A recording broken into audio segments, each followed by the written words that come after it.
Oke, kembali lagi kita di segmen ketiga. Terima kasih ya karena sudi setia bersama Radio Podcast Astif, sentiasa menyokong aspirasi seni anda. Bersama penerbit kami ya, saya lupa sebut tadi, penerbit kami, Mizi, atau dikenali sebagai Hajijah, Puan Hajijah Lamiri, dan juga penolong penerbit Dr. Edli Boromeo. Oke, di segmen ketiga ini, segmen terakhir bagi sambung cerita di mana saya akan menceritakan sedikitlah tentang harapan saya melalui kajian saya inilah. Jadi harapan saya tentang kajian ni adalah untuk masyarakat, khususnya generasi muda, lebih menghargai karya sastra Melayu. Sebab kan kita tahu sastra Melayu ni semakin ditelan zaman ataupun tidak diutamakan dalam pemikiran generasi muda pada zaman inilah. So mereka lebih tertarik pada karya-karya macam luar negara, negara barat kan. Jadi terlupakan sudah di sastra. Jadi saya harap kajian ni dapat memahami ataupun dapat memberikan pembaca, khususnya generasi muda, untuk terus menghargai karya sastra Melayu. Bukan saja menghargai, tapi dapat memahami. Puisi bukan sekadar susunan kata-kata indah, tapi mengandungi makna dan nilai kehidupan yang mendalam. Selain itu, saya juga berharap kajian ini dapat membantu pembaca melihat bagaimana unsur alam itu digunakan sebagai simbol dalam puisi untuk menyampaikan mesej tertentu. Kadang-kadang puisi ini kita dapat memahami perkara yang sukar untuk dijelaskan secara langsung. Macam saya cakap tadi lah, hutan tu kan banyak dia punya cabaran, dia punya bahaya dia. Tapi kalau kita tengok betul-betul lah tentang hutan ni, apa yang kamu fikir sebenarnya? Kalau saya lah, saya fikir tentang ketenangan. Tapi janganlah kau masuk dalam kan, memanglah bahaya. Kalau kau tengok di luar aja, mesti tenang kan rasa dia. Okey, seterusnya bagi saya, sastra ni sangat penting lah. Sebab sastra ni bantu kita memahami manusia tu sendiri. Emosi manusia dan kehidupan manusia dari sudut yang lebih mendalam. Bagi contoh, puisi yang dihasilkan Abiza ini, kita dapat tahu apa perasaan dia dalam uh, puisi tersebut. Adakah dia sedih, dia happy, dia gembira kan, dia macam excited ke, ataupun dia keliru ke, gitu. Jadi, kau perlu bacalah sendiri puisi Abiza ini. Sebab puisi ni memang bagi saya agak menarik juga, sangat menarik. Bukan agak, sangat menarik untuk dibaca dan diterokai makna-makna simbolik dia lah. Saya harap dunia sastra tempatan ini akan terus dihargai dan tidak dilupakan oleh generasi yang akan datang. Okey, seterusnya saya akan teruskan lagi di sosial media kita. Mungkin ada soalan-soalan yang belum saya terbaca kan. Jadi bolehlah komen-komen. Sekejap saya cari dulu soalan-soalan. Okey, segmen 3 ya, soalan segmen 3. Bagaimana puisi boleh memberi kesan kepada kehidupan seseorang? Oh, ini daripada saudara Azwan ya, saudara Azwan. Bagaimana puisi boleh memberi kesan? Boleh memberi kesan ya puisi. Okey, soalan ni dalam memberi kesan. Kalau untuk pembaca, dia akan memberi kesan dari segi emosi lah. Sebab kita dapat tahu kan apa emosi yang disampaikan oleh penyair dalam puisi yang dihasilkan. Kalau untuk penyair itu sendiri, dia dapat meluahkan perasaan dia. Mungkin perasaan dia marah kan? Ataupun dia buat kritikan. Tapi dia tidak menggunakan secara direct. Dia menggunakan macam tersirat sikit lah. Pasal ni contoh-contoh lah, contoh politik. Contoh.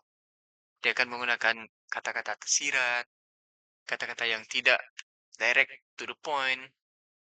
Sebab itulah kemahiran sebenarnya seorang penulis ni, seorang penyair. Sebab orang ni ditakuti sebenarnya oleh orang-orang besar lah. Sebab Dorang punya bahasa kan tidak difahami. Dia ada bahasa itu sendiri. Bahasa sastra orang bilang. Jadi bahasa ni memang bahasa yang sangat kuat sebenarnya. Sebab bahasa ni dia berlapis-lapis bah. Dia bukan direct to the point. Okey, terima kasih saudara Azwan untuk soalan yang agak menarik bagi saya. Okey, seterusnya, adakah saya ingin meneruskan kajian dalam bidang ini selepas ini? Okey, terima kasih ya soalan ni. Adakah saya ingin teruskan? Jawapannya ya, sememangnya saya akan teruskan. Sebabnya ini adalah minat saya, bah. Jadi kalau minat kan takkan kamu buang begitu je kan? Kalau minat kamu main game, mesti kamu main game terus kan? Itulah saya. Tapi minat saya dalam bidang sastra ni lebih pada pengkaji lah ataupun melakukan kajian. Seperti tesis ni. Kalau karya kreatif saya rasa saya kurang lah sebab saya tiada idea tu. Saya tidak dapat ilham. Mungkin perlu lebih membaca lah kan. Jadi untuk kamu yang di luar sana mungkin ada minat dalam karya sastra, boleh untuk buat pembacaan yang lebih mendalam lah. Lebih banyak karya-karya. Okey, seterusnya soalan.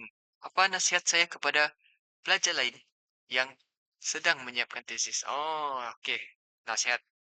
Okey, nasihat saya harap semua pengkaji-pengkaji di luar sana ataupun yang sedang melakukan tesis ni, semoga berjaya lah. Good luck. Sentiasa berjumpa dengan penyelia, berkongsi pendapat ataupun berkongsi macam ada masalah kan, berkongsi dengan rakan-rakan. Ataupun mungkin boleh buat study group, buat bersama-sama dengan rakan yang melakukan tesis jugalah. Kalau kamu buat sama karya kreatif, okey juga. Tapi karya kreatif kan lain dia punya cara, lain dia punya penyampaian. Jadi, karya tesis ni ataupun tesis ni sendiri memangnya memerlukan support ataupun support system orang bilang. Support system di belakang kita. Sebab tanpanya support system mungkin bagi seperapat saya sendiri, saya pun tidak dapat untuk menyiapkan tesis ni. Okey, mungkin itu saja daripada saya DJ Max. Sekian saja daripada saya. Terima kasih kerana sering ataupun sentiasa setia bersama saya. Sampailah ke penghujung segmen iaitu segmen 3. Sebelum saya mengakhiri podcast ini, saya DJ Max ingin mengucapkan terima kasih kepada semua pendengar yang sudi meluangkan masa mendengar pengkongsian saya pada hari ini. Mungkin bukan pengkongsian saya saja, pengkongsian daripada rakan-rakan sebelum ni, rakan-rakan bertugas yang sebelum ni. Saya juga ingin mengajak semua untuk lebih mendekati dunia sastra ni, kerana setiap sastra ataupun setiap karya mempunyai cerita dan makna yang tersendiri. Okey, sekian daripada saya. Itu daripada saya, daripada Konti 1 Astif, Radio Podcast Astif, dalam rancangan segmen Sambung Cerita kita, Sambung Cerita, sentiasa menyokong aspirasi anda. Saya DJ Max, sekian dan terima kasih. Bye-bye.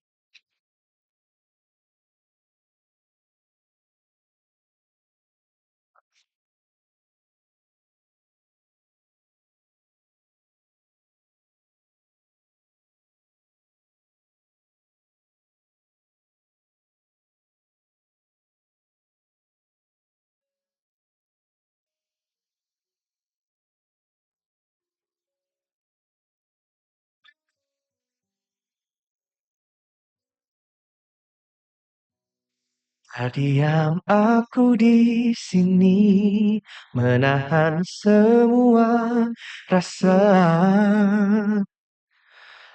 Kau juga merasakan yang sama, tersiksa dengan rindu.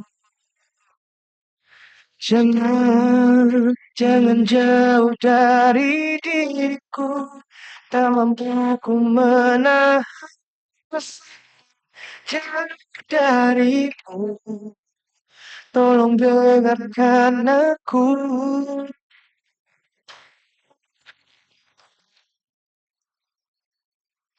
Tuhan Jangan biarkan aku merasa rasa sakit yang seperti ini. Ku tak tersiksa rindu. Tolong sampaikan pada dirinya kata yang tersimpan di hatiku. Ku ingin dia tahu mengadukku di kau. Dulu kita berkata untuk selalu bertahan agar hati takkan rapuh. Tapi ku hanya mampu menatap bayang wajah. Tetap aku melangkah. Cinta kita kan tetap selamanya.